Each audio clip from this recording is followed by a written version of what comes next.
We are going down the stretch. A little bit of, you know what I mean? You know what I mean? You know what I mean? You know what I mean? A little bit of stretching our last couple of topics. Going to range all over the place, starting with boxing. So the Joshua Fury fight is official. Got an official date for that fight.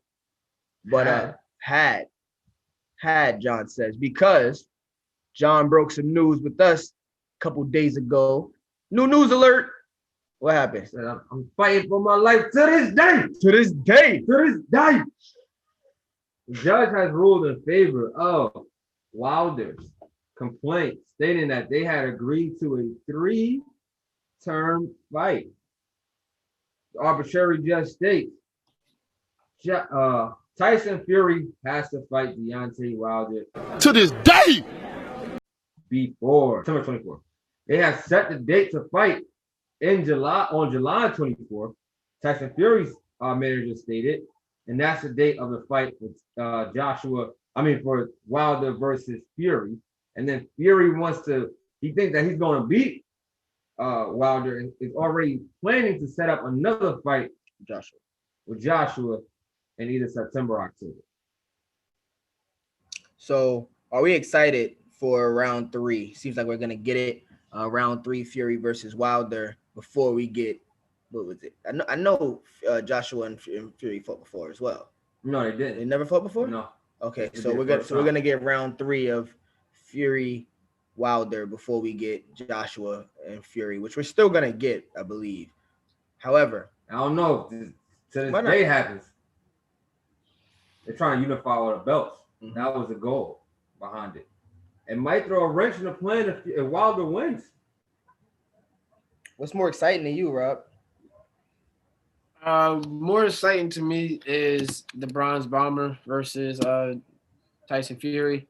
I'm a fan of knockout artists. To me that's the exciting part of boxing. To me, I'm not too much of a technical hit you one jab, dodge you. I want to see somebody, their whole jaw goes sideways in slow motion and they spitting out their mouthpiece. And I think there's some bad blood in between Wilder and Fury, man. I think that, just with Fury going about his fight with Joshua the way that he did it and overlooking his fight with Deontay Wilder, I think that built up a little bit of animosity for Deontay Wilder, especially because he got put to sleep so easily. Last round, he had the excuses about the 60-pound ring attire and all that other stuff. So I'm more excited to see Wilder versus Fury 3. Yeah, I mean, I want to see Wilder versus Fury 3 because, like you said, knockouts, and it was a TKO. The referee stopped it. So we actually never saw, don't get it twisted, Wilder did hit the canvas. Deontay Wilder did hit the canvas, but we didn't see a complete KO situation. And I believe the first fight, it was looking grim for Tyson. Tyson Fury got knocked out in the 12th. He got up, Undertaker style. But they both have made each other hit the canvas. Definitely bad blood. Not only was there the excuses about the weight, there was definitely some rumblings about what could have been or what looked skeptical with Fury's gloves. I'm not forgetting that because I ain't never seen punches get thrown like that before with that type of abandon. So I definitely want to see this. I've seen Joshua fight. I'm not gonna say he's not as entertaining as either one of these two. If I was to watch a Tyson Fury and Joshua fight, I'd be rooting for Tyson Fury just because he's more entertaining. He's more fun to watch. So I'm going that way with it. I definitely want the Wilder Fury before I see Joshua versus anybody. Yeah, I definitely want Wilder Fury. The fact that my man was licking the blood off his face as he was getting beat up, that just doesn't sit well with me. And if I know Wilder, he's probably wanting that part. It's bad blood, literally. There is literally bad blood between these two camps. Wilder dropped his old trainer and got a new trainer. I've seen videos of him. He's now moving around the ring more. He's trying to become a more complete boxer. But we all know that he has the right hand of dynamite. So I want to see I want to see Wilder versus Fury more than I want to see Joshua.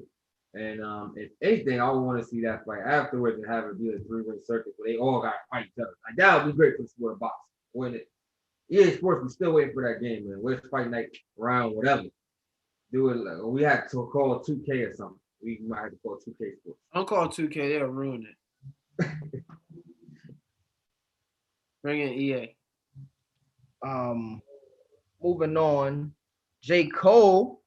Jermaine Cole dropped the album last weekend, the off season, and he also debuted his professional basketball career.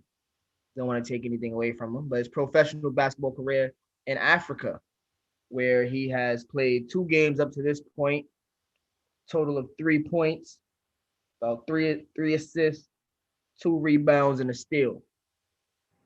What we got to say about J. Cole? I know you've seen the footage. I know y'all seen the footage.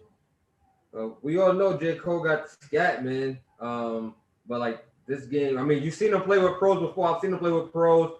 I've seen him work out. He has nice looking jump shot. He actually hit a 3 in this game, and had a layup. Yeah. You didn't see the highlights. He hit 3 in this game. With that being said, must have did it just now. With that being said, J. Cole, I feel like this wasn't more or less about basketball. I think that was a plus for him to play basketball there. But I was thinking it's more about bringing awareness to the league in Africa that the NBA is setting up over there, and paying homage to the motherland, as he always does. And I think it's great to see, you know, somebody who used to be a hooper, actually become a basketball player as well as being influential in the rap and hip hop game. So shout out to J. Cole, man. Love it. I love it. Keep pushing the culture forward, man. And cold world. You're gonna have to show me this 3 when we get a little later. But I appreciate him trying to do living out his dreams. I mean, when you go back to the first few albums, you know, basketball's on the cover to warm up. What was the other one? Sideline Story. So talk about not being on the court so much, for him to stepping into being on the court, even if it's in Africa, even if he doesn't, you know, look like a prototypical basketball player at this age. It's a strong feat. I mean, check this off his bucket list, and he's gonna perform. I don't think it was an album release setup or anything like that. I think this was something that he really worked at. You know, he was talking about trying to make NBA teams last year, trying to work out with Charlotte and things of that nature. So shout out to J. Cole. I listened to half the album. I'm not doing my due diligence. I downloaded it, but I didn't finish the whole album yet. But great music, and congratulations on playing ball out in Africa, man. Yeah, man. He really on his Dreamville tip now. Listen, ain't no more off season. He in a regular season now. It's just really, like you all said, never gonna knock anybody from chasing their dreams, even if it is on a minor level. I know myself personally, I always wanted to be a collegiate basketball player, and I found myself as an NAIA basketball player, as opposed to NCAA. So, you know what I mean? I could definitely just empathize with him, with the hard work that he's put in. He's not a young buck anymore. He's 36. So, like, really just taking the time to hone in on the craft to be able to compete on a professional level. I'm sure there's some type of, like, you know, incentive for the league and Rwanda and the team to have him there. You know, now he has a big name. Now we're actually talking about it. But listen, man, sometimes you just got to use your platform to your advantage. So shout out J. Cole. Big facts. WNBA premiered earlier this week. 25th season. Check Rob out. WNBA hoodie on. I wanted to shout out, and I'm sorry I'm not great with last names, but Sabrina. Ionescu.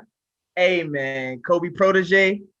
And she here in New York. Kobe protege Liberty. In New York and the Liberty. I love the Liberty's jerseys, by the way. Them equality jerseys they wore the first game of the season. Woo! Fire. But the 3-pointer she hit to win the game. turn around, throw it up. Talk about it. Nah, I mean, there's excitement in WNBA. There's excitement in basketball. If you like basketball and you're not watching the WNBA, you're missing out because the game of basketball is exciting. And these are the top caliber women playing the game. And you see things like this. I mean, your favorite player probably missed this shot a bunch of times or doesn't have the green light to take this shot. So big shout out to Sabrina for hitting that big shot to win the first game in for the Liberty. She had a triple double. Only the ninth WNBA player to do it. She's the real deal, bro. First in Liberty history. It's funny because every year WNBA. That's the thing. There's not just one good player or the next Diana Taurasi. There's a multitude of talent in the WNBA, and there's not that many teams, so they're stacked together. It's interesting basketball, y'all. I mean, it's not like watching.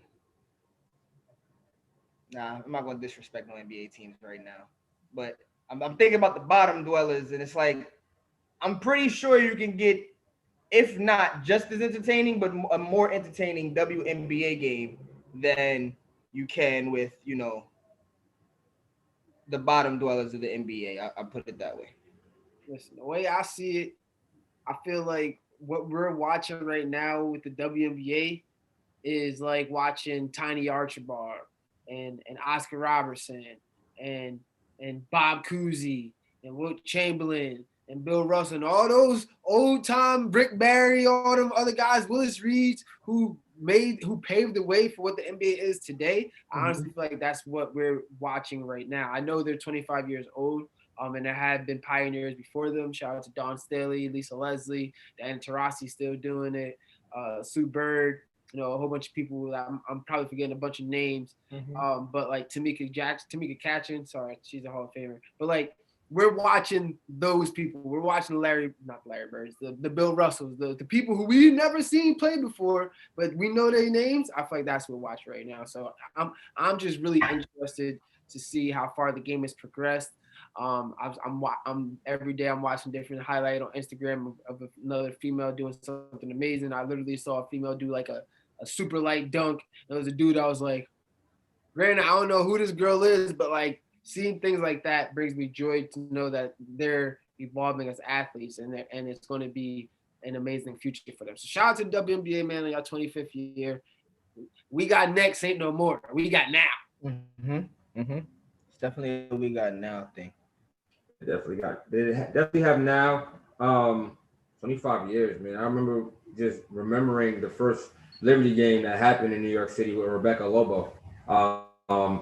And that Liberty team just kind of brings back memories to see and how much the game has changed.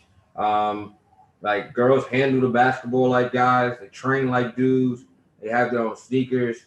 Some of these females better than a lot of NBA players, bro. Like, if you want to keep it a stat, and the NBA players respect that, and they'll tell you like, yo, she's nice.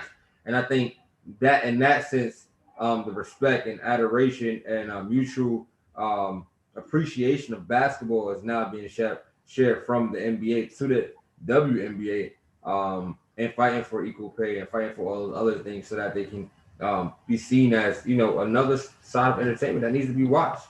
I love the commercial, like they say we wasn't flashy enough, right? It's like that's not the answer because of X, Y, and Z. Like they're telling you, like we got now. Like Rob said, whatever you're looking for, they got it. They got it. They got whatever you need, and it's really about you changing this channel and tuning in and looking for yourself. So shout out to the NBA 25 years, man. I can't wait to see what's happening next. All right, man. And last topic of the day, through the hard way. The International Olympic Committee has been very clear with their Black Lives Matter ban this year. They're banning any athlete apparel that has the specific slogan Black Lives Matter. Comparing it to what the NBA did last year in the playoffs, they will be allowing generic words and things like peace and respect, solidarity, equality, inclusion on T-shirts and things of that nature. but the Olympics says that they are keeping true to the tradition of not involving political demonstrations, religious or racial propaganda. So a lot of people aren't happy with this. Wow, a lot of the cities did vote in favor of this. How do you guys feel about this? I'm gonna let John go. Let me go. Yeah. Can't be silenced. Movement's gonna happen. One way or another. Whether it's black man holding up his fist in the Olympics because he won and demonstrating that way, or whether it's going to be another version of it on Instagram, right? Instagram is the great equalizer.